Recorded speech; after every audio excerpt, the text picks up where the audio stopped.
ಮಾಡಿರುವ ಪಾಪಕರ್ಮಗಳು ಇವತ್ತು ಅಲ್ಲಿ ರಿಸಲ್ಟ್ ಕೊಡ್ತಾ ಇದೆ. ಇವತ್ತು ಇಂಟ್ರೆಸ್ಟಿಂಗ್ ಆಗಿ ಒಂದು ಡೆವಲಪ್ಮೆಂಟ್ ಮೆಸೇಜ್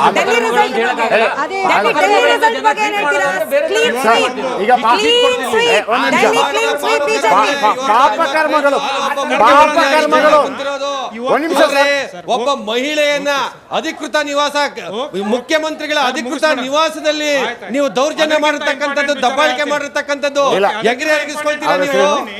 ಬಹುತೇಕ ಸಚಿವರುಗಳು, ನಿಮ್ಮ ಆಪ್ನ ಬಹುತೇಕ ಸಚಿವರುಗಳು ಇವತ್ತು ಜೈಲಲ್ಲಿ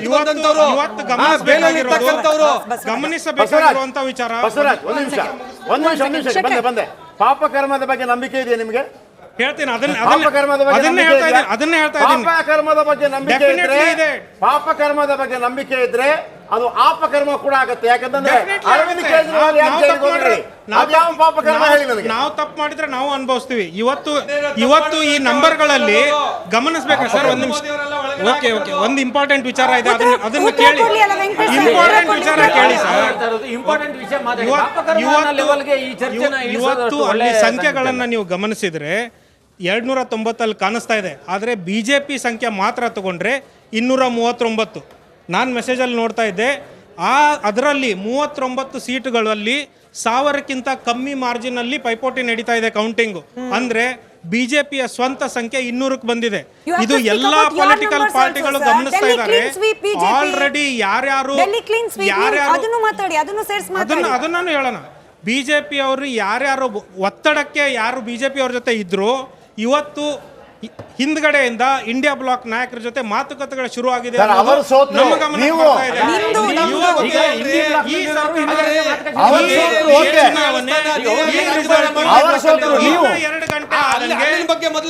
ಕುತೂಹಲಕಾರಿ ಆಗುವಂಗ ಕಾಣಿಸ್ತಾ ಇದೆ.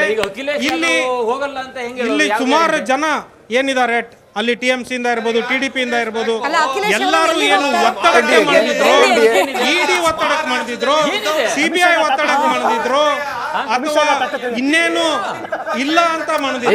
ಅವರೆಲ್ಲ ಇವತ್ತು ಬಿಜೆಪಿಯನ್ನ ತ್ಯಜಿಸಿ ಒಂದು ಒಳ್ಳೆ ಸರ್ಕಾರ. ಈಗ ಭಟ್ರು ಒಂದು ಮಾತನ್ನ ಎತ್ತಿದ್ರು. ಈಗ 33-34ರಲ್ಲಿ SP ಇದೆ ಅಖಿಲೇಶ್ ಯಾದವ್. ಈ ಹಿಂದೆ ಅವರ ತಂದೆ ಕೂಡ NDA ಜೊತೆ ಹೋದಂಥವ್ರು, ಆಮೇಲೆ ಅವರು ಡಿಫೆನ್ಸ್ ಮಿನಿಸ್ಟರ್ ಆದಂಥವ್ರು, ಮುಲಾಯಂ ಸಿಂಗ್ ಯಾದವ್ ಆಗಿದ್ರು. ಇವತ್ತು ಅಖಿಲೇಶ್ ಯಾದವ್ NDA ಜೊತೆ ಹೋದ್ರೆ ಏನ್ ಮಾಡ್ತೀರಿ? ಅವ್ರು ಇಲ್ಲಾರ್ದೆ 400ಕ್ಕೆ ಹೋಗ್ತಾ ಇದ್ರಲ್ಲ, ಅದು ಇವತ್ತು ಇಲ್ವಲ್ಲ. ಅವ್ರು ಇವತ್ತು ಕಂಟ್ರೋಲ್ ಮಾಡೋ ಸ್ಟೇಜಲ್ಲಿ ಇಲ್ವಲ್ಲ. ಮೋದಿ ಬೇಡಾದವರು ಇಡೀ ಇಂಡಿಯಾದಲ್ಲಿ ಎಲ್ಲ ಪೊಲಿಟಿಕಲ್ ಪಾರ್ಟಿಗಳ ಅವ್ರನ್ನ ವಿರುದ್ಧ ಇದ್ದಾವೆ. ಅವರ ಒತ್ತಡಕ್ಕೆ ಮಣಿದು ಅವ್ರ ಜೊತೆ ಇದ್ದಾರೆ ಹೊರತು ಇವ್ರು ಬೇಕು ಅಂತ ಯಾರೊಬ್ರು ಇಲ್ಲ. ಯಾಕಂದ್ರೆ ಅವ್ರು ಎಲ್ಲೆಲ್ಲಿ ಕೈ ಇಟ್ಟಿದಾರೋ ಅವರೆಲ್ಲ ಅಸ್ತಿತ್ವ ಕಳ್ಕೊಂಡಿದ್ದಾರೆ. ಆದಷ್ಟು ಬೇಗ ಈ ಮನುಷ್ಯ ತೊಲಗಲಿ ಒಂದು ಕಾರಣದಲ್ಲಿದ್ದಾರೆ. ಅವರೆಲ್ಲ ಇವತ್ತು ನಿಮ್ಮ ಇಂಡಿಯಾ ಮಿತ್ರ ಅಲ್ಲೇ ನಿಮ್ಮ ಇಂಡಿ ಮಿತ್ರ ಪಕ್ಷಗಳಿದಾವಲ್ಲ, ಅದರ ದ್ವಂದ್ವ ನಿಲುವುಗಳ ಬಗ್ಗೆ ಹೇಳಿ. ಎಲ್ಲೆಲ್ಲಿ ನೀವು ಅಲ್ರಿ ಪಂಜಾಬ್ ಅಲ್ಲಿ ಕಾಂಗ್ರೆಸ್ ನ ಅಪ್ಕೊಳ್ಳೋದಕ್ಕೆ ನಿಮ್ ಕೈಯಲ್ಲಿ ಆಗ್ಲಿಲ್ಲ. ಪಂಜಾಬ್ ಅಲ್ಲಿ ಕಾಂಗ್ರೆಸ್ ನ ಅಪ್ಕೊಳ್ಳೋಕೆ ನಿಮ್ ಕೈಯಲ್ಲಿ ಆಗ್ಲಿಲ್ಲ. ವೆಸ್ಟ್ ಬೆಂಗಾಲ್ ಅಲ್ಲಿ ನಿಮ್ಮ ಪರಿಸ್ಥಿತಿ ಏನು? ಅಲ್ರಿ ನಿಮ್ಮ ವೆಸ್ಟ್ ಬೆಂಗಾಲ್ ಅಲ್ಲಿ ನಿಮ್ಮ ಪರಿಸ್ಥಿತಿ ಏನು? ಇದು ಕೇವಲ ಒಂದು ರಾಜ್ಯ, ಎರಡು ರಾಜ್ಯ ಅಲ್ಲ, ಬಹುತೇಕ ಕಡೆಗೆ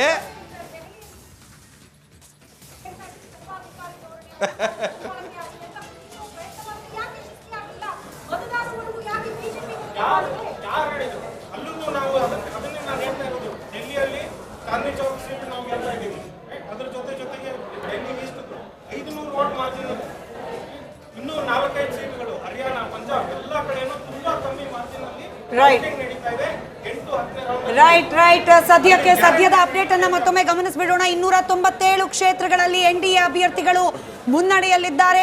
ಇಂಡಿ ಮೈತ್ರಿಕೂಟ 226.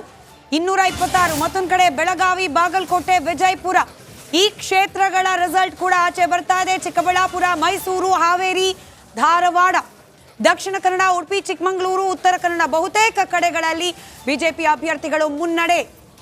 ಶಿವಮೊಗ್ಗ, ಚಿತ್ರದುರ್ಗ, ತುಮಕೂರಿನಲ್ಲೂ ಕೂಡ ಬಿಜೆಪಿ ಅಭ್ಯರ್ಥಿಗಳು ಮುನ್ನಡೆ. ಒಟ್ಟು 16 ಕ್ಷೇತ್ರಗಳಲ್ಲಿ ಬಿಜೆಪಿಯ ಅಭ್ಯರ್ಥಿಗಳು, ಪ್ರಾಬಬ್ಲಿ ಇದನ್ನ ಇನ್ಕ್ಲೂಡಿಂಗ್ JDS ಕೂಡ ಸೇರಿಸ್ಕೊಂಡ್ರೆ 17-18ರವರೆಗೂ ಮುನ್ನಡೆ.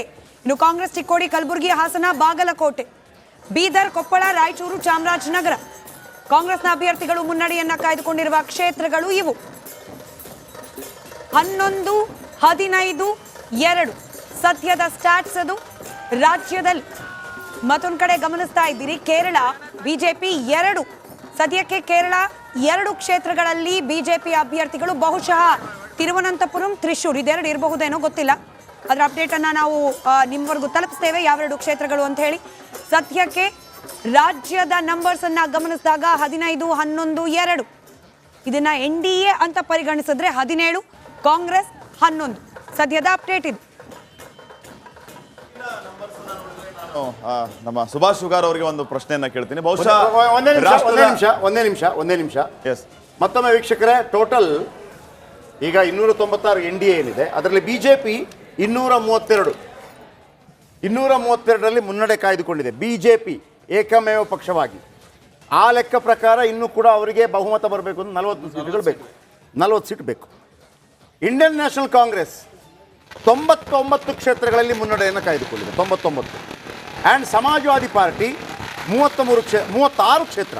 ಸಮಾಜವಾದಿ ಪಾರ್ಟಿ, ತೃಣಮೂಲ್ ಕಾಂಗ್ರೆಸ್ 33, 95 ಆಯ್ತು ಕಾಂಗ್ರೆಸ್ ಈಗ. Okay yes please continue. ಶುಗಾರ್ ಅವರ ನಂಬರನ್ನ ಫಿಗರ್ಸ್ ಅನ್ನ ನಾವು ನೋಡ್ತಾ ಇದ್ದೀವಿ.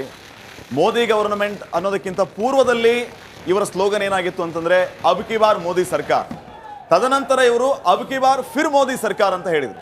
ಈಗ ಅಬ್ ಕಿ ಬಾರ್ 400 ಪಾರ್ ಅಂತ ಹೇಳ್ತಾ ಇದ್ದಾರೆ. ಬಹುಶಃ ಈ ಸಾರಿ ಟಫ್ ಕಾಂಪಿಟೇಷನ್ ಆಗುತ್ತೆ, ಅದಕ್ಕೋಸ್ಕರ ಒಂದ್ಸರಿ ಗಾಳಿಯಲ್ಲಿ ಗುಂಡು ಹೊಡೆದ್ಬಿಡೋಣ ಅಂತ ಹೇಳಿ ಈ ರೀತಿಯ ಸ್ಲೋಗನ್ ಕೊಟ್ರ. ಇದರ ಜೊತೆಗೆ ರಾಷ್ಟ್ರ ಹಿತದ ಯೋಜನೆಗಳು ಅಂತ ಏನು ಹೇಳ್ಕೊಂಡು ಇವರು ಅನೇಕ ಯೋಜನೆಗಳನ್ನು ಇಂಟ್ರೊಡ್ಯೂಸ್ ಮಾಡಿದ್ರು. ಅದು ಬಹುಶಃ ಈ ರೀತಿ ಅಡ್ಡ ಪರಿಣಾಮ ಏನಾದರೂ ಬೀರ್ತಾ ಇದೆ, ಏನು ಹೇಳ್ತೀರಿ? ಅಲ್ಲ, ವಿಶೇಷವಾಗಿ ಈಗೇನು ನಂಬರ್ಸ್ ಕಾಣ್ತಾ ಇದ್ದಾವೆ, ಇದು ರಿಸಲ್ಟ್ ಆಗಿ ಕನ್ವರ್ಟ್ ಆದರೆ BJP ಅವರು ತಮ್ಮ ಒಂದು ಸ್ಟ್ರಾಟಜಿಯನ್ನು ಬದಲಾವಣೆ ಮಾಡ್ಕೊಳ್ಬೇಕಾಗತ್ತೆ. ಈಗಲೂ ಕೂಡ BJP ಅಧಿಕಾರಕ್ಕೆ ಬರ್ತಾ ಇಲ್ಲ, NDA ಅಧಿಕಾರಕ್ಕೆ ಬರ್ತಾ ಇಲ್ಲ ಅಂತ ಯಾರು ಹೇಳ್ತಾ ಇಲ್ಲ. NDA ಅಧಿಕಾರಕ್ಕೆ ಬರ್ಬೋದು, ಆದರೆ NDA ಒಳಗಡೆ BJP 272 ನಂಬರ್ ಟಚ್ ಮಾಡಲಾರ್ದೆ ಅವ್ರೇನಾದರೂ 10 ಕಡಿಮೆ ಇರಲಿ, 20 ಕಡಿಮೆ ಇರಲಿ, ಅಷ್ಟೇನಾದರೂ ಬಂದರೆ ಅವರು ಕಂಪ್ಲೀಟ್ ತಮ್ಮ ಎಲೆಕ್ಷನ್ ಸ್ಟ್ರಾಟಜಿ, ಪೊಲಿಟಿಕ್ಸ್ ಸ್ಟ್ರಾಟಜಿನೇ ಬದಲಾವಣೆ ಮಾಡ್ಕೋಬೇಕಾದಂಥ ಪರಿಸ್ಥಿತಿ ಬರುತ್ತೆ. ಯಾಕಂದರೆ ಈ ಲಾಸ್ಟ್ 10 ಇಯರ್ಸಲ್ಲಿ ಅವ್ರು ಏನು ಒನ್ ಮ್ಯಾನ್ ಸೆಂಟ್ರಿಕ್ ಆಗಿ ಏನು ಪಾಲಿಟಿಕ್ಸನ್ನು ಮಾಡಿದ್ದಾರೆ, ಅದನ್ನು ಇನ್ನು ಮುಂದೆ ಮಾಡಲಿಕ್ಕೆ ಆಗೋದಿಲ್ಲ. ಉಳಿದವರ ಡಿಮಾಂಡ್ಗೆ ಭಾಳ ತಲೆಬಾಗಬೇಕು, ಉಳಿದವರ ಡಿಮಾಂಡ್ಗೆ ತಲೆಬಾಗುತ್ತೆ. ಈಗ ನಾವು ವಿಶೇಷವಾಗಿ ನನ್ನ ಪ್ರಕಾರ ಈ ಹಂತದೊಳಗಡೆ ನಾವು ನೋಡಬೇಕಾಗಿರೋದು ಚಂದ್ರಬಾಬು ನಾಯ್ಡು, ನಿತೀಶ್ ಕುಮಾರ್, BJD ಅವ್ರು ಎಷ್ಟು MP ಕ್ಷೇತ್ರಗಳನ್ನು ಗೆಲ್ತಾರೆ ಗೊತ್ತಿಲ್ಲ. ಒರಿಸ್ಸಾದಲ್ಲಿ ಈ 3 ಜನ ಈ ಥರದ ನಾಯಕರು ಈಗ NDA ಜೊತೆಗೆ ಇರ್ಬೋದು Telugu Desam, but post election post result ಸಿನಾರಿಯೋದೊಳಗಡೆ ಅವ್ರು ಏನ್ ಮಾಡ್ತಾರೆ ಅಂತ ಗೊತ್ತಿಲ್ಲ. ಯಾಕಂದ್ರೆ ಸರ್ಕಾರ ಅಂತ ಹೇಳಿ ಎಕ್ಸ್ಪೆಕ್ಟ್ ಮಾಡೋದು ಕಷ್ಟ. ಚಂದ್ರಬಾಬು ಈಸ್ ನೋನ್ ಫಾರ್ ಅವರು ಪಲ್ಟೂರಾಮ್, ಅವರು ರಾಜಕೀಯದ ಹವಾಮಾನವನ್ನ ಎಲ್ಲರಿಗಿಂತ ಮುಂಚೆ ಅವ್ರಿಗೆ ಅರ್ಥ ಆಗತ್ತೆ. ಅದಕ್ಕೆ ಈಗ ಬರ್ಬೋದು, ಈಗ ಕೂಡ NDA ಅಧಿಕಾರಕ್ಕೆ ಬರುವ ಸಾಧ್ಯತೆಗಳು ಖಂಡಿತ ಇವೆ. ಆದರೆ ಇನ್ನು ಮುಂದೆ ರಾಜಕಾರಣ 10 ವರ್ಷದ ಹಿಂದೆ ಏನಿತ್ತು ಅದು ಇರೋದಿಲ್ಲ ಅಂತ ಅನ್ನೋದು 1ನೇ ಪಾಯಿಂಟು.